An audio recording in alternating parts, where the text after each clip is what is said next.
Oh yeah, I saw David Bowie's on the television tonight. So what's on the other side?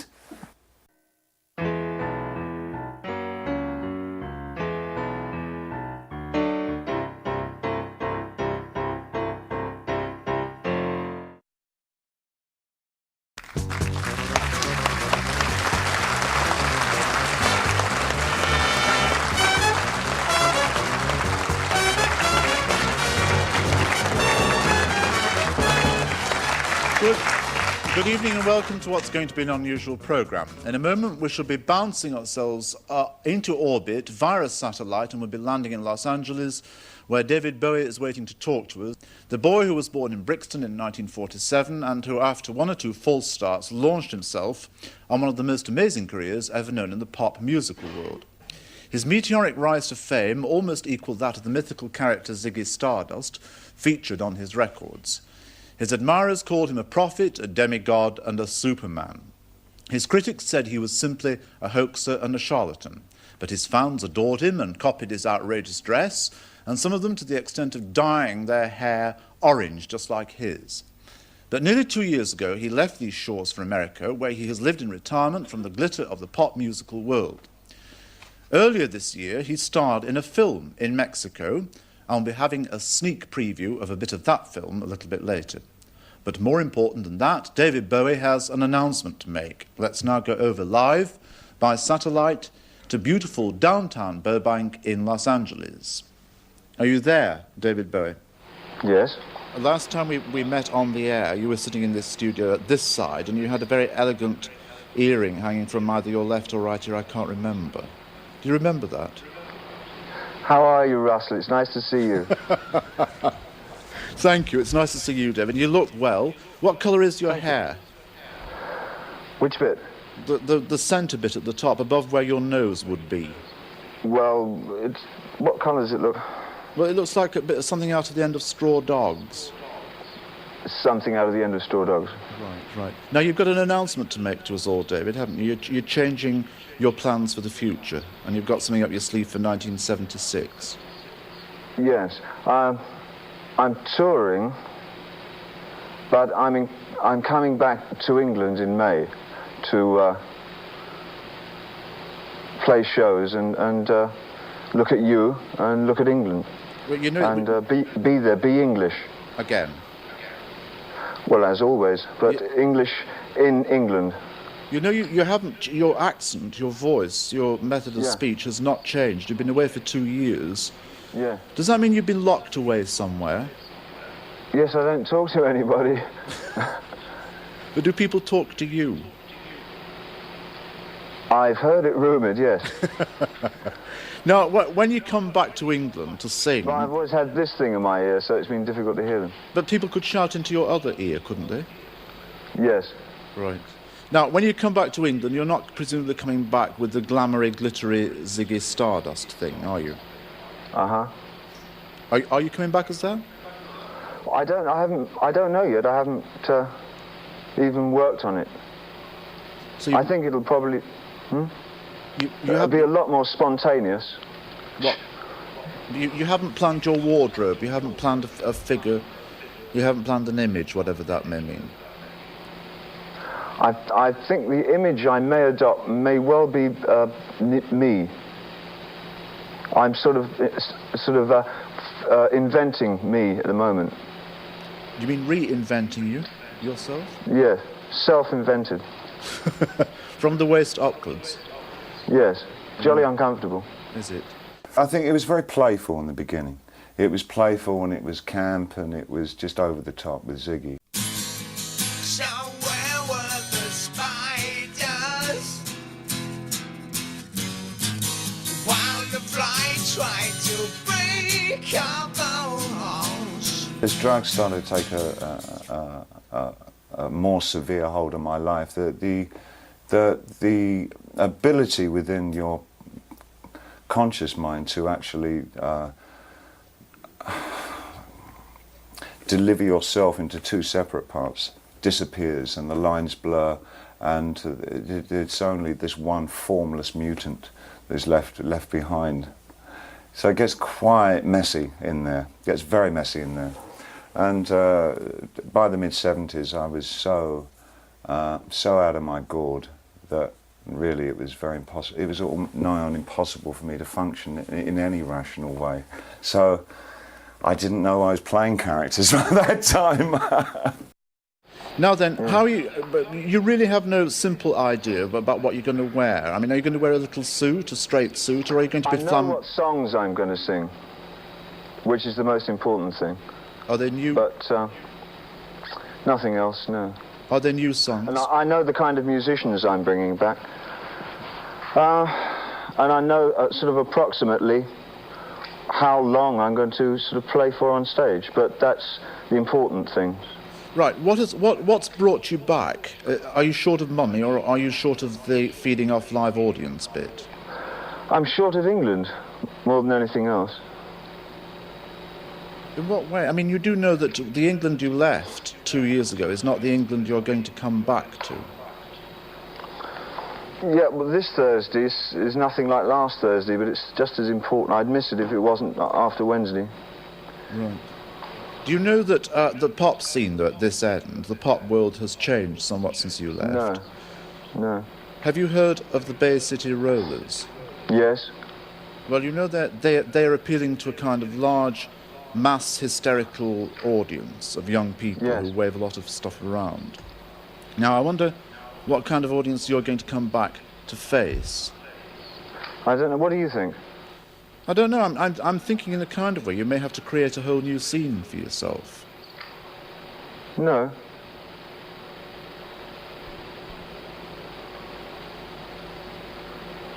What? Can't qualify that. I'll just come back and play my songs. Now, for someone, you've been quoted as saying, David, that for someone who's not really a very good musician, you've made a lot of rumpus, a lot of noise. Yeah. If you don't think you're a good musician, what are you looking for at this moment? What are you searching for? Got Liquid. Treetop apple juice. Is it good? Would you spit some across the satellite? No. Good. For someone who claims not to be all that good a musician, why are you coming back to perform on stage? Or are you a better musician, in fact, than you admit? I can't link those two parts. If I'm not that good a musician, why am I coming back? Yes. Yes. Well, coming back has got nothing to do with being a musician. But do you think you're a better musician after 2 years away from it? I don't play anything on stage. I'm a good performer, and I'm a good singer. That has nothing to do with being a musician, does it? Well, I don't know. I mean, you must You must tell me that. I mean, it's such a profound statement. I don't think I can. Well, it doesn't have to be that one-sided, does it? Well. Aren't you going to contribute? A little bit, yes. I'm worming away by expensive satellite. Now, okay. Well, all right. Now, you've also said that you need to astound people. You don't want to come back just as an ordinary person doing an ordinary gig at the Odeon Hammersmith or wherever it is. Do you have any idea at this stage, apart from just getting out on the stage, how you shall astound us? Or does it actually come to you in the middle of the night before? I shall probably be a lot fatter than I've been. That'll be my...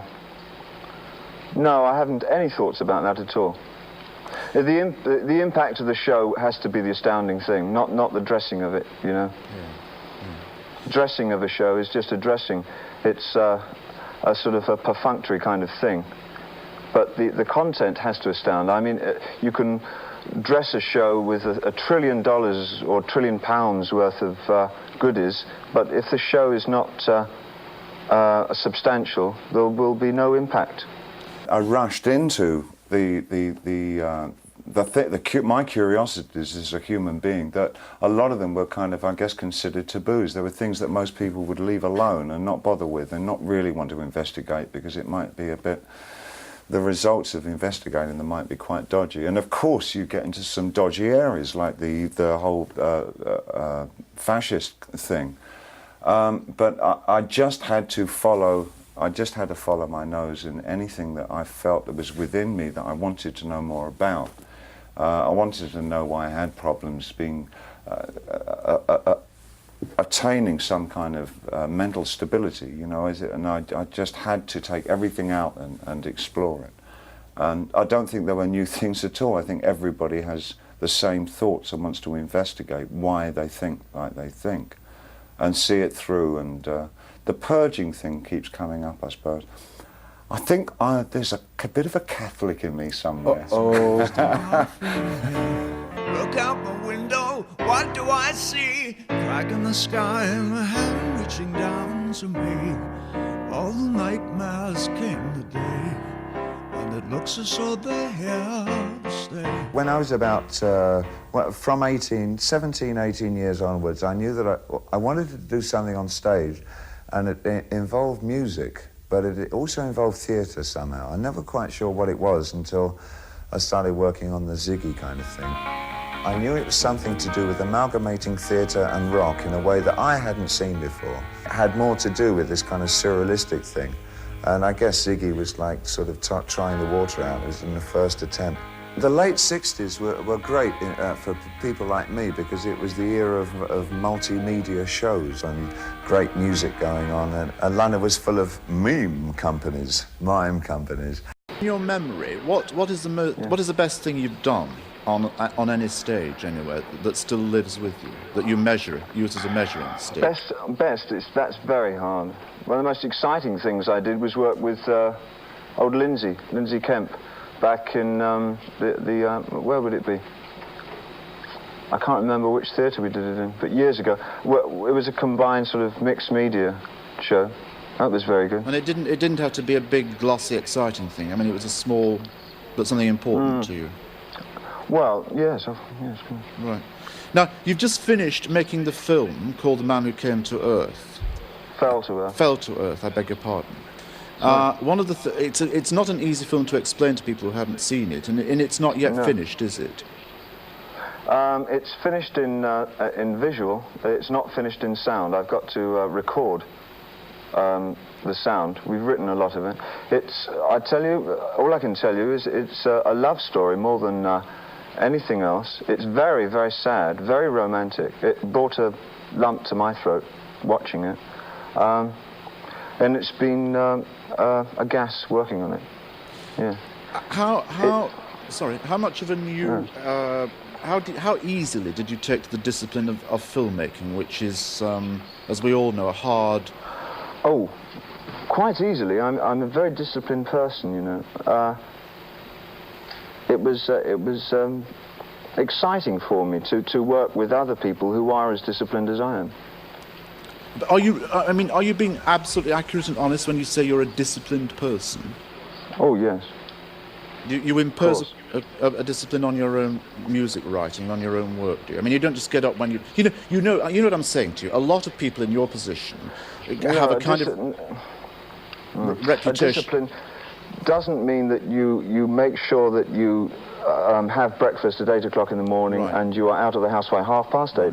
Discipline is that if you conceive something, then you decide whether or not it's worth following through, and if it's worth following through, then you follow it through to its logical conclusion. Good. And do it with to the best of your ability. That's the discipline. Yes? I applaud that answer. Whether there are areas in it that are not to one's liking, you have to go right the way through it and do it, and that's what I do. And more importantly, not to other people's liking. I mean, there are often things that if you decide to do as a major star, you're going to get people worked up about. Yes. Because you don't appear at the right place at the right time, or imagination is drying up and you need something else to refuel it. It's because I thoroughly enjoy looking at myself and looking at the environment that I'm in at any time with the eyes of someone who's not involved in any particular line of the arts. So it comes out as a sort of eclectic manifestation, you know. So I'm still a fan of everything. Fan of films, fan of records, fan of rock bands, and fan of yours. Well, most kind I of am a fan of yours. Are you really? Fan of yours. Generally, the things that I gravitate toward, they're all kind of outsiders anyway. Harry Partch was a total loony, lived in California, made all his own instruments, and they weren't stuck within the parameters of the usual way of tuning things. They were all split tones from, you know, C to C sharp. He had about another 4 notes in there, you know. It was like, and he used to make them out of bits of metal and glass. And there's a kind of a study university now in California, where these kids, he's dead now, but all his instruments still live. And all these kids have learnt to play them, and they found all these charts and everything, and there's big orchestra recitals now of Harry Partch music, and it's bizarre, it's so wonderful. People like that, I mean, I want to sample him. You hear it, you say, sample, you know? It's not true, actually. I don't sample anybody. We do all our own sampling in our studio, mate. Our drummer does his own loops. That film is not finished, it's not finally edited and ready yet, but there already is seeping through it kinds of areas of mystery. A lot of it's mysterious. Is that quite deliberate? Yes, it is a mystery. As love affairs generally are. Is it giving too much away to say that it's a desire, that it doesn't end too happily either? It's a very sad film. No, it's not a happy ending. I thought Candy Clark, isn't Candy Clark good? Very good indeed. Excellent. Has she worked there in films before?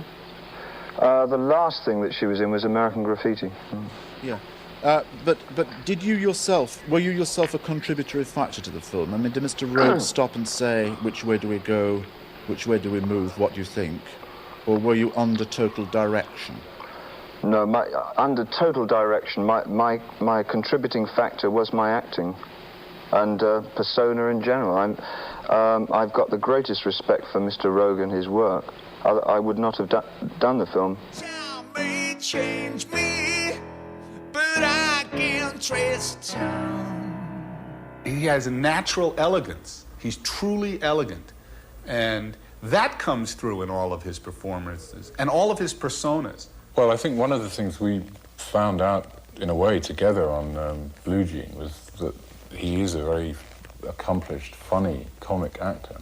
You know, often in the past, I think people had seen David Bowie as this kind of remote, myth-like, godlike character who unveiled a new mysterious image every 3 years. But one of the things that strikes you immediately when you meet him is an incredible sense of humour and wit and humour about himself. Are you still in to the extraterrestrial bit? Are you still aware of forces apart from satellites that are moving around this globe or this planet or around you, David Bowie? Of course, yes. What kind of eclectic manifestation do you have of this? A mountain or a tree is the manifestation of forces that we are not capable of dealing with. Do you go to church at all? No. Do you I pray? Yes, of course. But do you pray to mountains and to trees and to those physical manifestations, or to some kind of spirit? I don't think I would like to get into that over a 20-minute interview. You wouldn't?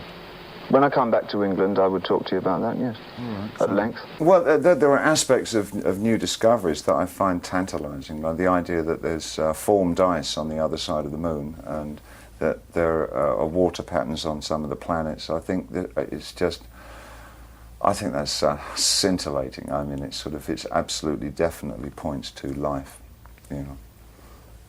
What will we do then? There was a film on TV the other night, and the creature in it was like this big bowel. It was the invasion of the bowel syndrome, I think. It was this huge, throbbing piece of organic tissue, which... It was a spiritual organ, actually. It was a spiritual organ. Oh, was it ever? And it would come over and suffocate everybody in sight. It would just flop over them. Well, I was thinking, you know, they better not bring any of that water back here, because if they're contained in the water, I mean... Don't drink the water, that's what they do. Don't drink the water. Yeah, whatever you do on Mars, don't drink the water. I think that the idea of life being a germ form, you know, is kind of... That's really fairly scary, isn't it? And your new record is called Earthling. After all of these transformations. Well, it's rather a corny kind of manifesto that, in fact, I'm quite happy being an Earthling. I suppose. Has the film whetted your appetite for making more movies? No, funnily enough, what it did do was increase my appetite for going back to a lot of the bits and pieces I used to do many years ago, like painting, writing, spending free time with myself and my family, getting out of cities. And relaxing a lot? No, not relaxing, so much as feeling at ease.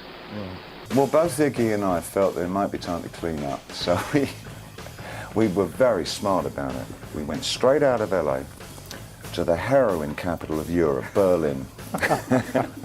That was the smartest move we made.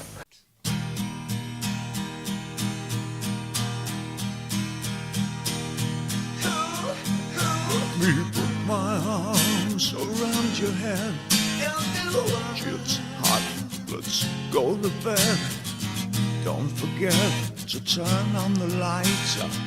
Tell love, babe, it'll be alright. It was, you know, it was sort of clean-up time. It was 3 years of going in and out of Berlin. I can't say that we lived there consistently all the time because we were still touring, you know, and all that as well. So we keep going back to the States and back to England and whatever. But I think one thing we got, it was actually shaking off the Hollywood thing, the LA thing, which you know, it's sort of, you're served hand and foot there, and it's so easy to slip, especially when you're stoned, so easy to slip into that dependence on everybody around you.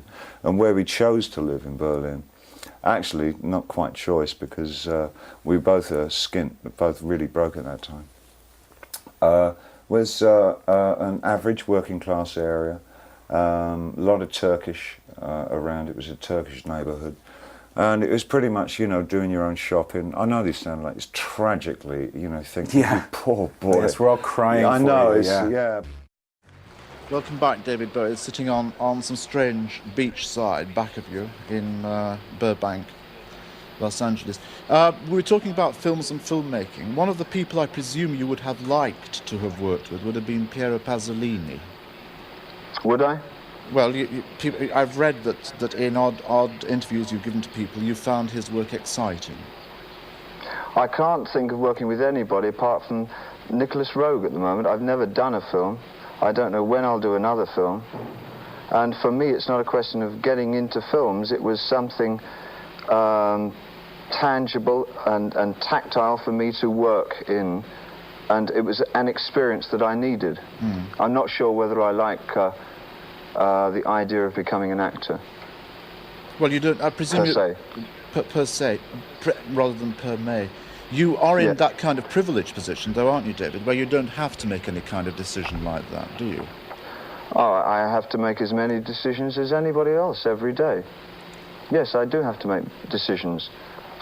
But I consider myself fairly responsible. I presume, I wasn't doubting your own self-responsibility, but I'm saying you are better equipped than most people to make that kind of firm decision about your own future. I will do A. That's I will do. That's not what you said at all. That's what I meant. If it's not what I said, it's what I meant, right? Yes, I can make firm decisions. I mean, you're equipped with fame. You're equipped with a certain amount of fortune. You're equipped with, I presume, the kind of advisors who will give you good advice, and therefore you're not like a girl or a boy sitting in a basement in Notting Hill struggling to get into some kind of proper situation, who wants to be an actor, who wants to be a film star, who wants to get onto the scene. I was, though. Can you remember those days? Yes, very much. I'm doing all the things I used to do in those days. But you see, that's what perhaps makes you better than you would otherwise be, because you can remember that kind of hard discipline and that kind of hard time. But now you're in a position to enjoy it. You get, in America, everything gets delivered to you. You phone up the shop, don't you? And sort of stuff gets sent round. Food and drugs, you know, so everything's a phone call away. But there was a kind of reality in that. And there's just the reality of trying to think without drugs as well. That was probably even harder.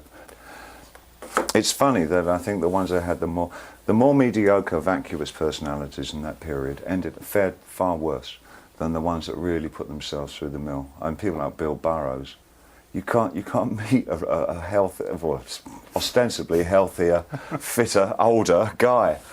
Everybody around him, like, they died, you know. Kerouac, who cleaned up and got all healthy, like, he's dead. You know, Bill Burroughs, who's probably spiked his body with more things, had more needles in him than a pincushion, is living among us. Now, I'm not... Yes, what does that say about you? I'm not suggesting for one small minute that you rush out and get your junkie kit together, you know. Not at all. It's just interesting that people who make those explorations, if they go through the cusp of those explorations, they do tend to come out the other side, in a way, better people for it, you know. So that's a dangerous thing to say, but it's true in my case. I'm glad I did everything I did. I really am. I can't, who might I recommend anything to anybody, but I certainly, it's everybody's own private individual needs, you know. And naturally I would advise my son not even to think about it, because I know the inherent dangers of doing it. For somehow or other, I went through a whole series of survivals and crawled out of it all. And having got away with it, I'm really glad that I did it. But it's like, if I said to my son, yeah, Joe, I think it's a great idea for you to get in the shuttle and be shot off at 1,000 miles an hour to the moon. You know, what a great thing to be able to look back on. I don't want him to get in it in case it blows up, you know. But I know what he means, like the journey is like, whoa, out of space. It's a life on Mars.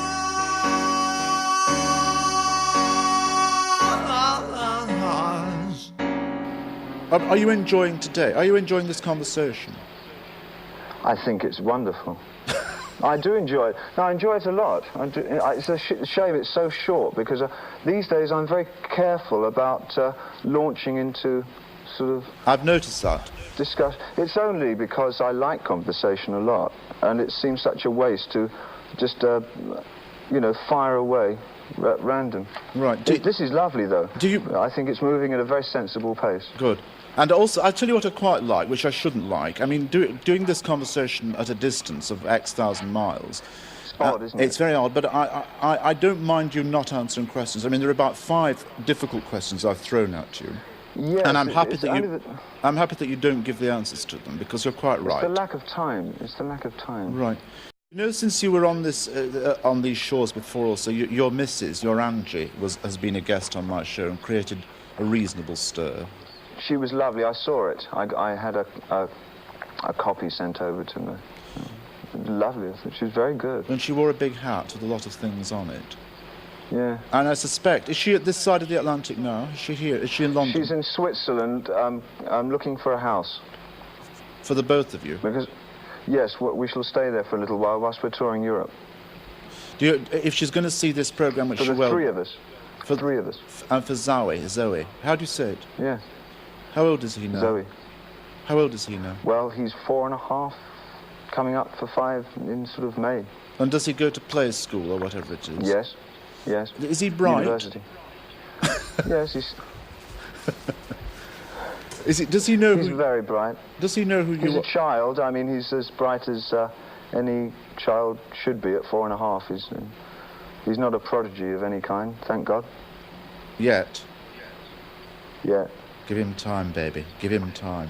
The other thing that they did ask you, and that I'd like to ask you, is where your home is. Switzerland. Switzerland. Yeah. But I mean, as well in there, you said that because you travelled so much, yeah, it was almost like the world was your oyster. Yeah, it does seem that I spend much of my time in other countries other than Switzerland, but I guess that's a base. But I have travelled extensively over the last 10 years, from Siberia through to Australia, and there's very few countries that I haven't been to. South America is the only area that I haven't approached in. Would you like to go there? I'm in sort of 2 minds about it, I think. Yes, I would. I would like to go there. A bit violent, isn't it, man? Yeah. But so was Berlin when I lived there. Did that worry you at all? I think towards the end it was something that I felt I didn't really want in my life too much. It was getting more violent, but I still have very fond memories of Berlin. And just after that period, when I went to Berlin, being there, I was sort of the whole essence of punk. There was a certain punk movement going on in '76 in Berlin, but what was really happening there was techno, and really the first kind of signs of a revival of electronic music in a new way, led of course by Kraftwerk. And then people like Edgar Froese and Neu and Can, and who else was there? Cluster, Harmonia. There's a whole bunch of bands specifically coming out of Düsseldorf that were just so exciting. I thought it was, and Brian Eno, we were completely taken with what was happening. And that became my next phase of interest, was that kind of approach to music, or that music per se. You know, also, since you've been away, or quite recently, the newspapers have been having a bit of a bash at your mother, and saying that she's a bit tearful from time to time, and that she's suffering a certain amount of anguish, and that she doesn't hear from you an awful lot. Is that eyewash, or is it real? That's really my own business. And that's how it's going to stay, is it? Yes. I see you still have a keen sense of rumour, Russell. Highly developed sense of rumour. Well, David, we're coming towards the end of our all too brief conversation. Oh, that's a shame. I think what we might do is end with a bit of music, because I gather that at your end, at beautiful downtown Burbank, you have some music with you. I mean, you're not going to get up on your feet and do it, but... No, I wish I could, actually, but time won't permit it. But we'll see. I know what it is. I'm very drunk in this. In what? In the bit we're going to see? What you'll see now. I was very nervous, so I had a couple of drinks, which I never do. I really shouldn't have. It's lovely. It's very funny. You were wearing a demob suit or something in that. What kind of a suit was it? A suit? I know, but do you know what a demob suit is? Yes. It's the kind of thing people wore when they came out of armies. That's right. I mean, a lot of bags around the knees and things. Yes. It was functional. It was a functional suit. That suit was very functional.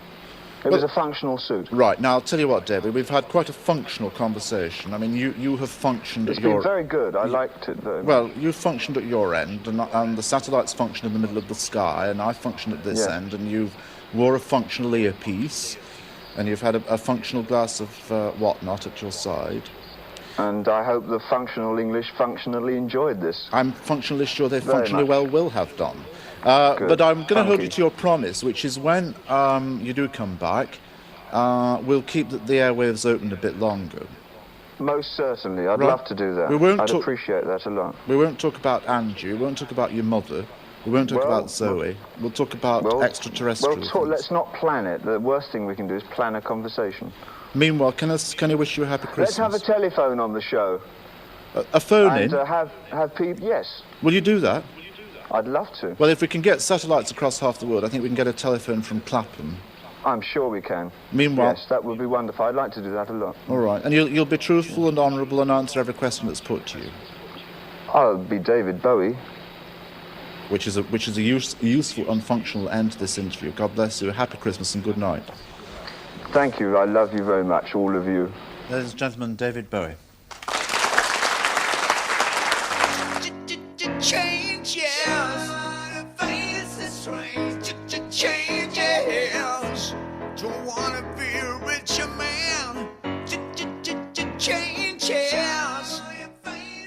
The dream state seemed to be so potently full of images and weaknesses and strengths that I felt were contained within myself.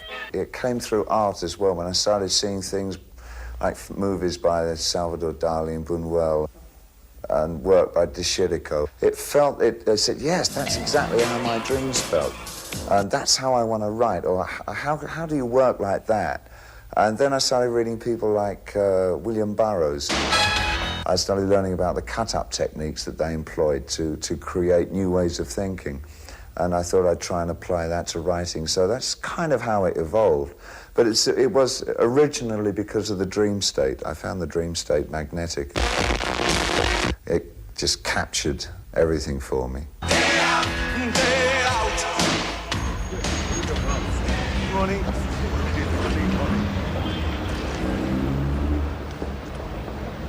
It was a question of creating characters up until about 1976, and at that point, when I started working with Brian Eno, my emphasis changed from creating characters for stage, but actually really getting involved in finding out more about music. Your dressing area is going to be here? Yeah. Now I've spent the last 10 years really sort of delving into ambient music through to narrative form music, which I seem to be back into at the moment. It seems to be pretty linear and rock-oriented. Now I'm restating what I wanted to do through theatre again on this next tour. At least for the last 10 years, it hasn't been chameleon-like. For me, it's just been me writing my music and performing my music on stage as, David Bowie, yeah.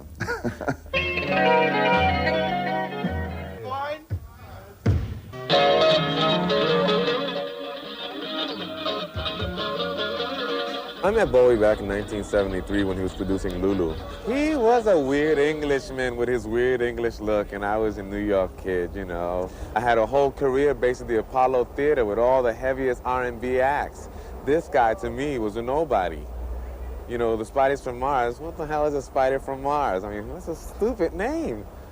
No, he didn't impress me at all. I just liked him as being this English dude that was always saying, yeah, man. David doesn't tour because an album comes out, because the record company says that they want more backing on an album, because sales are down, nothing like that. He does a tour because he's been home, he's done other things, and now he's climbing the walls, and he wants to go out, and he's got an idea that has been burning in his head.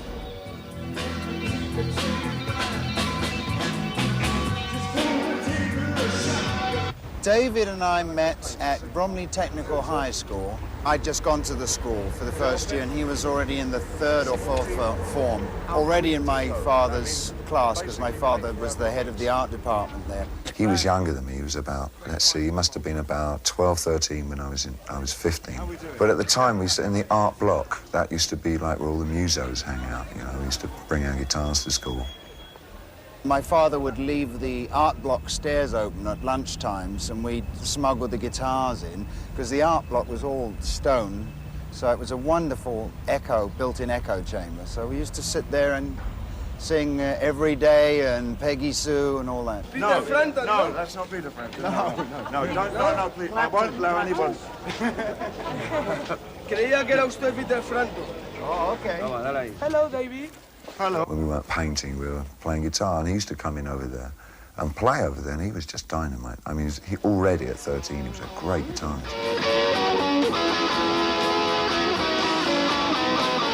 I saw this dreadful stuff happening to him in the 70s. It was all getting lost, that he was a great guitarist. He was suddenly a pop hero, and then he was a face, and he hated that. Last year, it became apparent that Peter was really back on the trail again, and I thought, that's the guitarist I'd really like to work with on this next album. Thank you. Coming to this album, I approached it from how I used to feel about bands when I start. I always go back to, when you get lost, you go back to point one. And so I approached the whole deal from what used to excite me about being in a band, and it just goes back to the guitar again. And so it became a guitar-oriented album. And as I was writing and feeling out the material, I realized it was just a tremendous album to be touring, and so the whole thing meshed together, and I put the amount of energy that I needed in to a rock album to really make it happen on stage. I got mine. Bang, bang. Sun don't shine. Bang, bang. Reach for the sky.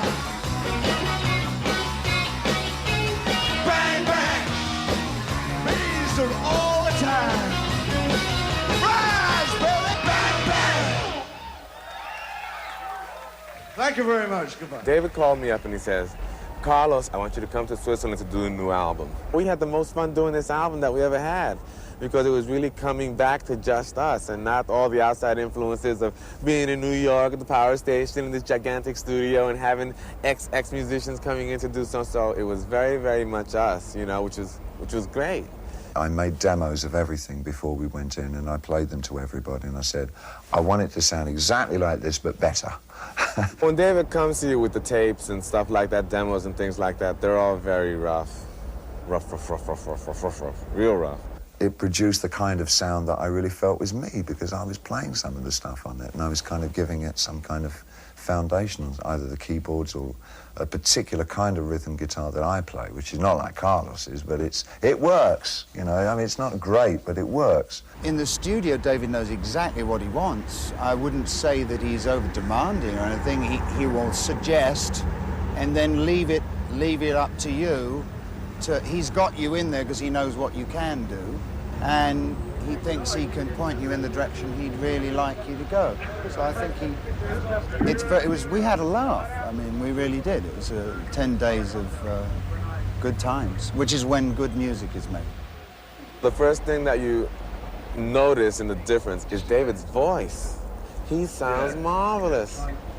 He sounds refreshed. He's singing very high as he did before, as opposed to the very low baritone that he always has. This lends itself towards us being able to have a different, higher energy music.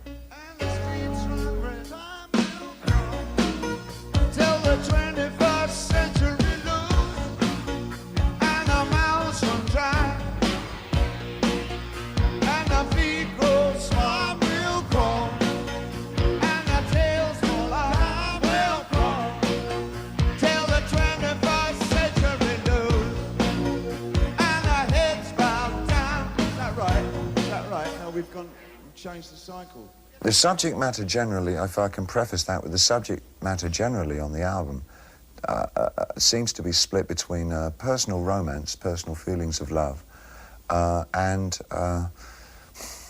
some kind of statement or indictment of an uncaring society on this, particularly the response to what's happening in major cities in terms of the homeless.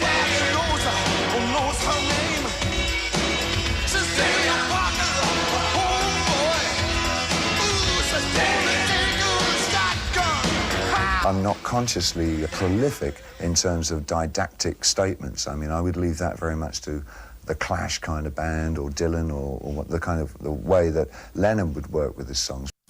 I could escape this feeling with my China girl. I feel a wreck without my little China girl.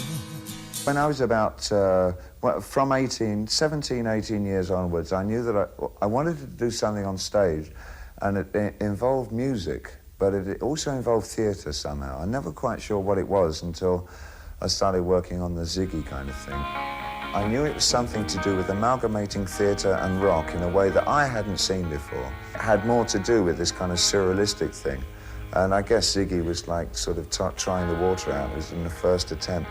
The late 60s were great for people like me, because it was the era of multimedia shows and great music going on, and London was full of mime companies, the best of which was a group of mimes called the Lindsay Kemp Company, who were very fundamental in teaching me quite a bit about stage work, stage craft, how lighting worked, how you could use your body on stage and make a dramatic statement.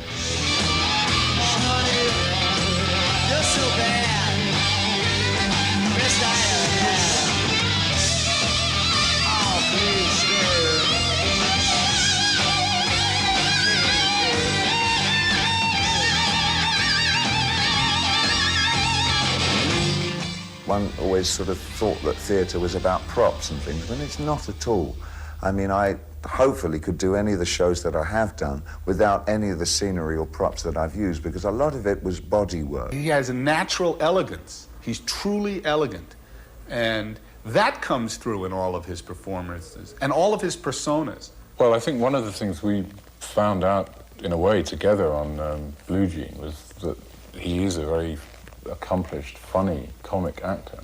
You know, often in the past, I think people had seen David Bowie as this kind of remote, myth-like, godlike character who unveiled a new mysterious image every 3 years. But one of the things that strikes you immediately when you meet him is an incredible sense of humour and wit and humour about himself. But when one's spent a few long hours in the studio, there's nothing better than walking around with 300 or 400 friends looking for a coffee.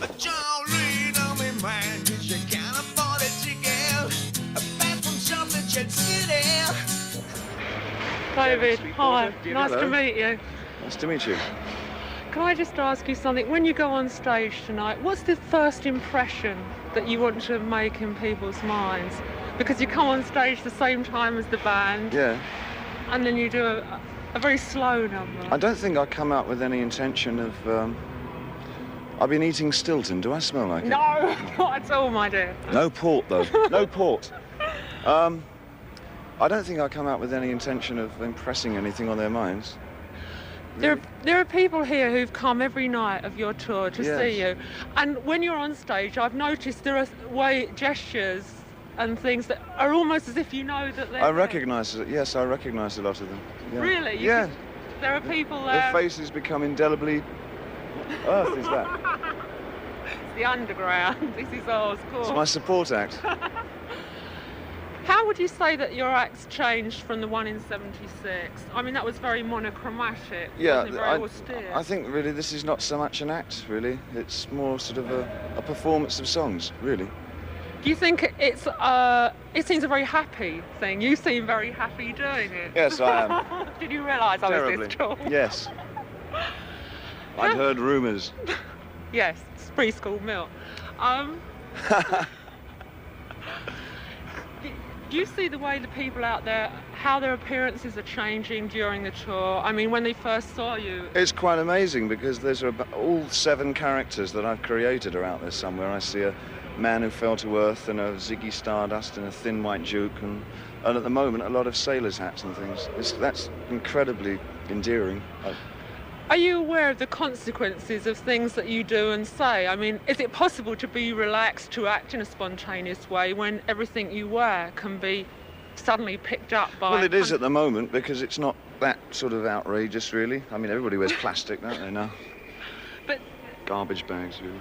when you were thinking about what to wear on this tour, did you think of what it would look like translated onto thousands of fans? Or... I just wanted something very simple, you know, a simple outline. Yeah? So what we're wearing tonight... And what about the changes in your clothes during tonight's performance?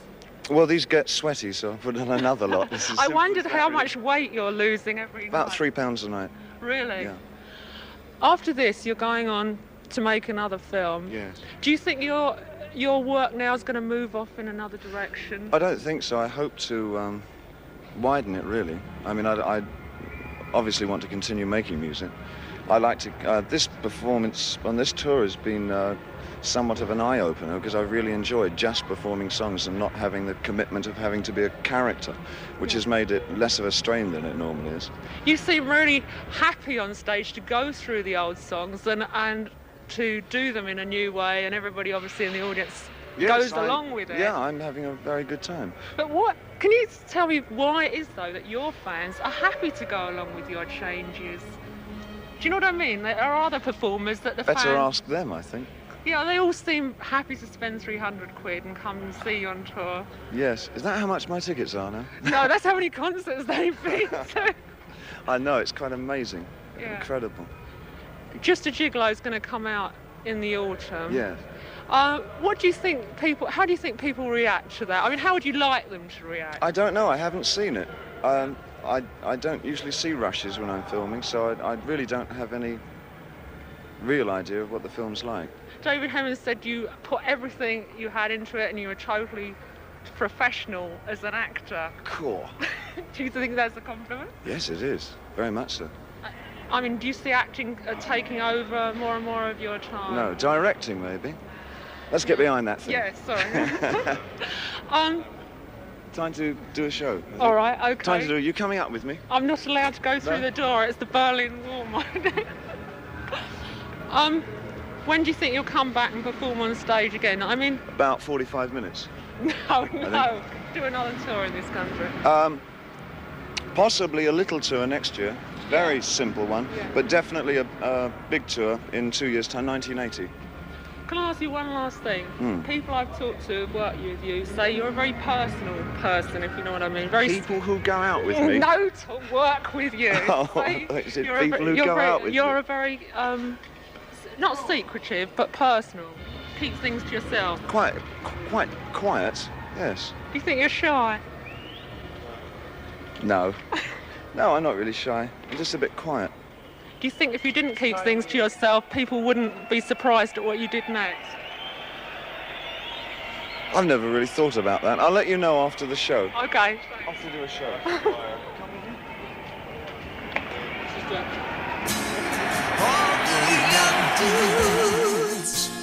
Carry the news, Boogaloo-toos. Carry the news. Do I want to do that gig? How much do I want for it? I couldn't think of anything else. I thought, this is why you give all this money to these men who say, you've been offered a show, Dave, and I think you ought to get X amount for it. And you go, oh, great, here's all my money. You know, because actually it's not, the decisions aren't much greater than that, really. If there's something that requires extraordinarily lengthy contracts, your manager wouldn't do it for you anyway. He'd go off and get a lawyer to do all that part. So I get my own lawyer and I get him to do it for that job. And that's vaguely how it works, you know. Are all managers leeches? I don't know any. I don't know any. There are a form of species. There are species that I really have nothing to do with. A truly alien form. Yeah. Let's look under this rock here. See if there's one. Any rock and roll, you'll find a manager underneath it. Do you? I think there are some good-hearted ones. I think there's the occasional one that I have run into, I must admit, that's the nominal fifth member of the band. You know, it's this guy that's grown up with the band and he's really got their interests at heart. Like McGuinness, for instance, who's with U2, you know, that kind of situation. It's a different kind of thing. The whole feeling is much more of a community thing. No, it's the rogues gallery of kind of entrepreneur managers who are kind of out there. And they just, you know, kind of like those frogs that just sit there and an insect comes along and their tongue comes out. And it's like... And sure, they feel the same way about you. Oh, they've got lovely... Haven't you heard what they say? They've got lovely things to say about me. I say, if you haven't got anything good to say about anybody, come and sit next to me. That's. I always say that. Let's do Pete and Dud. Good place. How big's the cross he has to bear? Bowie. You know, then Bowie now. It's Bowie in London, isn't it? Oh yeah, I saw David Bowie's on the television tonight. So what's on the other side? Oh, you still got a funny haircut. So I mix all in the game. Oh, how do you know when a painting's good, Pete? Have you never seen those sketches? I've heard them done. Well, you'll see that the eyes follow you all round the room, Dad. So if it's a Rubens, is it the bums? Yes, if the bums follow you around the room, you know it's a good painting. Something like that. Anyway, back to Nietzsche.